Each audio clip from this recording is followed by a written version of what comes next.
इस बंदयाल की सास की वगैरह वगैरह।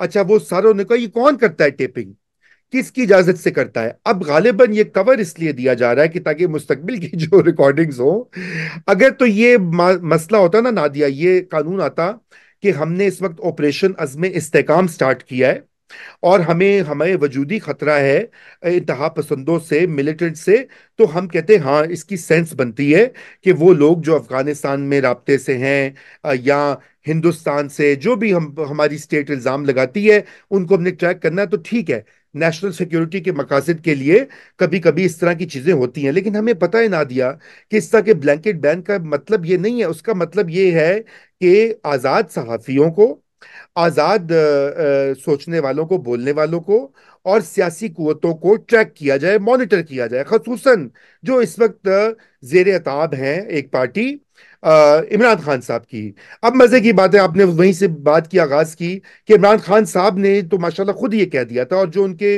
रूहानी और दुनियावी पेशवा थे जनरल फैज हमीद, वो तो इसमें जिसे कहना चाहिए कहीं आगे थे मौजूदा इस्टेब्लिशमेंट से। जितना कंट्रोल जनरल फैज हमीद साहब की जमाने में, आईएसआई के जमाने में, मैं कहता हूं वो इस पे केस स्टडी, एक बुक लिखनी चाहिए कि जब जज भी लाइन पर, पूरे का पूरा मीडिया लाइन पे, आपको याद होगा नादिया 2016-17 में, मैं ये इसलिए ये नहीं दोहरा रहा, और मैं आपको भी ये कहना चाहता हूं कि मैं ये नहीं कह रहा कि ये अभी जो हो रहा है उसकी जस्टिफिकेशन है, कतई नहीं है, लेकिन मैं आपको ये कहना के चाह रहा हूं कि माशाल्लाह उस वक्त तो ऐसा, जिसे कहना चाहिए था एक एब्सोल्यूटिस्ट, एक हम्म। पॉलिटिकल टर्म होती है absolute control, absolute political control होता है कि जस्टिस चीफ, जो chief justice of supreme court से लेकर नीचे पनामा वाले जज तक कंट्रोल था, ऊपर टॉप एंकर से लेकर नीचे जो है यूट्यूबर उस तक कंट्रोल था। बहुत कंट्रोल था जी, इसमें मेरे और को। सिविल सोसाइटी को स्क्वीज कर दिया। आज ये तरीके इंसाफ वाले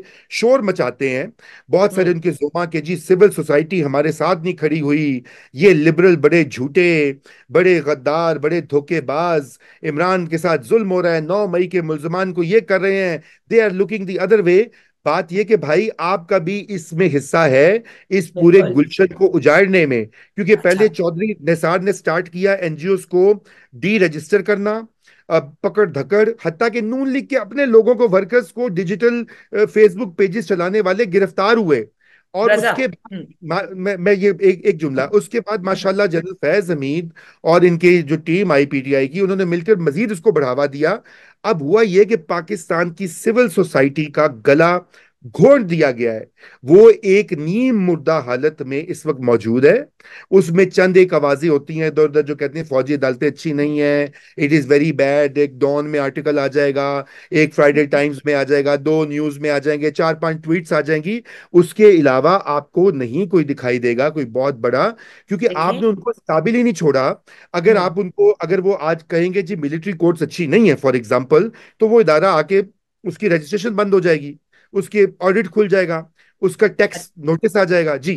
अच्छा, अब मैं तो सिर्फ इसमें एक चीज ऐड करना चाहूंगी कि देखें, सब चीजें ढकी छुपी हो रही थी, इंटरसेप्ट भी हो रही थी, इसीलिए ऑडियो लीक्स भी होती हैं, सब कुछ होता है।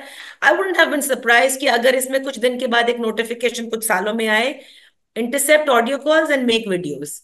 आई वुडंट बी सरप्राइज्ड कि इसमें जी, बस एक वो मेरा भी ख्याल से ऐड कर दें। आई मीन अच्छा। आई थिंक सरप्राइज नहीं होना चाहिए। मगर नादिया, आपने चूंकि इसका जिक्र किया है तो अब हम आगे बढ़ते हैं कि इसका सोल्यूशन क्या है।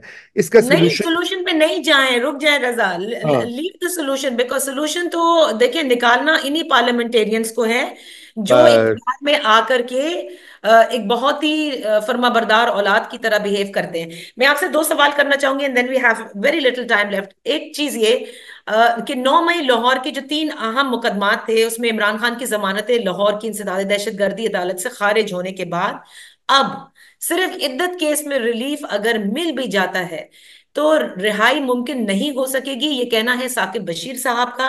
और आप जानते हैं साकिब बशीर साहब भी नॉन रिपोर्टर हैं। आप क्या जी, समझते हैं कि नहीं हो पाएगी रिहाई? नहीं ऐसा ही है। होगी नादिया, नादिया नहीं होगी अनलेस के ओके। ये मामला सुप्रीम कोर्ट ऑफ पाकिस्तान के लेवल पर जाए, और हम्म। जहां पे आपको पता है कि चंद एक जज हजरात की ये ख्वाहिश है बिल्कुल कुछ कि वो ऑर्डर करें, वो गुड टू सी यू को रिपीट करें। वो उस लेवल पे जाएगी तो बात होगी, लेकिन उस लेवल पर जाने के लिए पहले कुछ डील जो है, जिसको कहा जाता है, कोई जो कि खान साहब भी कह रहे हैं कि वो एस्टेब्लिशमेंट से बातचीत करेंगे, और उसमें राइट। कुछ डील, एक एक फ्रेमवर्क होगा जो हम माजे। और मैं ये कोई ऐसी बात नहीं है कि मैं कोई जो है मैं सुन रहा, मैं आपको तज्जिया दे रहा हूँ। और ओके। वो बड़ा सिंपल ये होता है, जो हमने माजी में हिस्टोरिकली देखा है, वो ये होता है कि कुछ शराइत तीन चार जो है ना वो आती हैं। वो शराइत क्या है इस वक्त इस्टेब्लिशमेंट की तरफ से, जिनका कि बरह रास्त पेश नहीं की गई? उसमें सबसे पहली तो चीज है कि 9 मई की माफी मांगी जाए। उस पर ओके। उन्होंने कहा कि हम तो माफी नहीं मांगे, आप माफी मांगे जो आपने हमारे पीटीआई के वर्कर्स के साथ किया। दूसरी चीज ये है कि अगर वो बाहर निकलते हैं तो वो दंगा फसाद, ये मुल्क को जो धरने शरने, जिससे कि ये सब मजीद नहीं होगा। instability आएगी, कोई चीन, द सऊदीज, द यूएई, वो देख रहे हैं, उन्होंने यहाँ पे वो इन्वेस्टमेंट के प्लान्स बनाए हैं, वो पीछे आ जाएंगे। रियासत को ये खतरा है। तीसरी चीज आईएमएफ की, जो अभी डील नहीं हुई, अगर यहाँ पे हंगामा होता है तो इंस्टेबिलिटी होती है, तो आईएमएफ भी कहेगी अच्छा यहाँ तो गवर्नमेंट बदलने वाली है, हम तो अगली गवर्नमेंट से बात करेंगे, तो यहाँ पे हम दिवालियापन की तरफ चले जाएंगे। ओके। दिवालियापन हिट होता है स्टेट को। तो हम्म। ये दूसरी शर्त होगी। तीसरी शर्त जो इस वक्त की पॉलिटिकल क्लास चाहेगी इस्टेब्लिशमेंट इंसर्ट करे, वो शर्त ये है कि भाई आप बाहर निकलते हैं, ठीक है, 2 साल में मिड टर्म इलेक्शन हो जाता है, तो आप वो काम नहीं करेंगे जो आपने पहले किया था। अब इसके ऊपर जो है ना मसला होगा, क्योंकि अभी तक उन्होंने ये नहीं कहा। देखिए, नवाज शरीफ ने बेनजीर भुट्टो को कह दिया था कि मेरे गलती हुई, मैंने उनको प्रोसिक्यूट किया, उनके खिलाफ केसेस बनाए। बेनजीर भुट्टो साहिबा ने तो, बेचारी ने तो कुछ ऐसा नहीं किया था, इक्का दुक्का उन्होंने चौधरी शुजात और उनके एक दिन के लिए नवाज शरीफ के वालिद को अरेस्ट करवाया था, 1990s की बात है। उन्होंने भी कहा हाँ हमसे भी गलतियां हुई, इतराफ हुई, हम आगे बढ़ते हैं। अभी तक हमें पाकिस्तान तहरीक इंसाफ के चंद लीडर्स ने तो ये बात कही है, लेकिन खुद खान साहब जब तक ये नहीं कहेंगे कि सियासी कुव्वतें उनका एलाइज हैं, उनका हम्म। एलाई जीएचक्यू नहीं है, उनका एलाई आपारा नहीं है, उनका एलाई सेक्टर कमांडर्स नहीं है आईएसआई के, उनके एलाई सियासी कुव्वतें हैं, अवाम के नुमाइंदे, इधर के भी, उनकी साइड के भी, दूसरी साइड के भी। फिर आगे बात बढ़ती है। चौथी शर्त नादिया, ये फ्रेमवर्क है उनकी रिहाई की, मैं आपको बता रहा हूं। चौथी ये है कि वो अगर आ जाते हैं इक्तदार में, तो उनका रवैया इस्टेब्लिशमेंट के साथ क्या होगा। इस्टेब्लिशमेंट जो है पाकिस्तान में, उसके रवायती तौर पर तीन चीजें, एक तो वो अपने इदारे के अंदर इंटरफेरेंस, प्रमोशंस, अपॉइंटमेंट्स, डीजीआईएसआई वगैरह वगैरह, उसमें ज्यादा इंटरफेरेंस नहीं चाहती। फड्डा कहां से हुआ था? जनरल बाजवा के साथ। जनरल फैज हमीद को डीजीआईएसआई रिमूव किया, बाजवा साहब करना चाह रहे थे, इमरान खान साहब अड़ गए, 2 महीने शदीद जंग हो गई, उस जंग का सही। नतीजा आपने देख लिया। तो बिल्कुल सही। दूसरी इनकी डोमेन है फॉरेन पॉलिसी। हम्म। उनके ओल्ड रिलेशनशिप्स हैं, चाइना, सिक्योरिटी भी, इकोनॉमिक भी है, सऊदीज और यूएस। इन तीनों के ऊपर वो चाहेंगे कि खान साहब की लाइन जो है वो बिल्कुल ही डाइवर्जेंट ना हो। वैसे खान साहब की कोई लाइन डाइवर्जेंट नहीं थी, रेटरिक में ज्यादा है, हकीकतन तो उन्होंने वही किया था। मुझे तो समझ नहीं आती कि ये इनका क्यों आप इसमें एस्टेब्लिशमेंट का इतना ये जो शदीद फ्रेमवर्क आप पकड़। मुझे बता रहे हैं रजा और हमारे हाँ, नाजरीन को, और आखिरी, ये आपका और तज्जिया आखिरी नहीं हो सकता। आई एम श्योर आपके पास ये खबर मौजूद है कि इस पर काम हो रहा है। बस आप ऐसे ही समझ ले, मिली जुली मिले जुले नगमे हैं, कुछ यहाँ से अच्छा। सुने, कुछ खुद घड़ लिए। और आखिरी चीज जो है कि अगर वो मौजूदा आर्मी चीफ और या सीनियर लोगों की मौजूदगी में बाहर निकलते हैं, तो उनका क्या रवैया होगा? क्या वो सड़कों पे निकलकर लॉन्ग मार्च करके जीएचक्यू के सामने आकर कहेंगे कि इस्तीफा दो, ठीक है, या अवाम आपको निकालेगी? तो ये तो वो नहीं करने देंगे ना नादिया। इसलिए जो आपके सवाल था उसका एक बड़ा सिंपल जवाब है, नो। मगर ये खारिज इम्कान नहीं है, क्योंकि आपने देखा यही नवाज शरीफ जो थे, नवाज शरीफ राइट। साहब जेर अताब थे, जेल में थे, एग्जाइल में भेज दिया गया, पार्टी को स्क्वीज कर दिया गया, इलेक्शन स्टील कर लिया गया, उनको हम्म। भी ले आए, यही जनरल्स लेकर आए, उनके भाई को और बेटी को इस वक्त इक्तदार दे दिया हुआ है। इससे पहले हम देख चुके हैं ये खेल। तो अब मैंने पीटीआई तो जैसे कह चुकी है रजा, जो उनके आपके चीफ विप हैं आमिर डोगर साहब, वो कह चुके हैं कि जिस वक्त एस्टैब्लिशमेंट को इमरान खान की जरूरत पड़ेगी, मुज़ाकरात भी हो जाएंगे और वडियाला से बाहर भी होंगे। और वो कह रहे हैं और आप ये जरूरत पड़ेगी। ये जरूरत, हाँ देखिए, पता नहीं, ये ओवर ओवर एस्टिमेशन है हम्म। पाकिस्तान तहरीक इंसाफ की, और उनके जो इको चैम्बर है वो ये समझते हैं कि इमरान खान साहब को जेल में रखने की वजह से पाकिस्तान में माशी मसाइल हैं।